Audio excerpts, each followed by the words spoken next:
मारूफ cricketer की सियासी मैदान में एंट्री, पीपल्स पार्टी में शामिल हो गए। साबिक क्रिकेटर जुल्करनैन हैदर ने पीपल्स पार्टी में शमूलियत इख्तियार कर ली है, जबकि उन्होंने बिलावल भुट्टो के आइंदा वजीर आजम बनने की पेशगोई भी कर दी। जुल्करनैन हैदर का कहना था कि मौजूदा सियासतदानों में बिलावल भुट्टो सबसे बेहतरीन है। यूसुफ रजा गिलानी और शाह महमूद पर भी हमारे बुजुर्गों का दस्ते शफकत रहा। याद रहे कि जुल्करनैन हैदर नवंबर 2010 में मुत्तहदा अरब अमारात में पाकिस्तान क्रिकेट टीम को छोड़कर इंग्लैंड चले गए थे और उसके बाद उनका करियर तनाजात का शिकार हो गया। डोमेस्टिक क्रिकेट तो खेले, लेकिन उन पर पाकिस्तान टीम के दरवाजे बंद हो गए। डिपार्टमेंट्स बंद होने से वो डोमेस्टिक क्रिकेट से भी दूर हो गए, तो उन्होंने बैरून मुल्क लीग्स खेलना शुरू कर दी। कुछ अरसे कबल वो ओमान में लीग खेलने में मसरूफ थे कि मैदे के खतरनाक इन्फेक्शन का शिकार हो गए। बैरून मुल्क इलाज महंगा होने की वजह से वो सख्त तकलीफ में वतन वापस आ गए और लाहौर के मुकामी अस्पताल में ऑपरेशन कराया।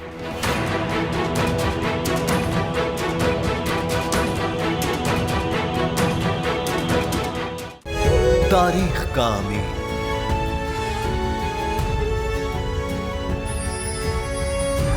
आजादी की अलामत,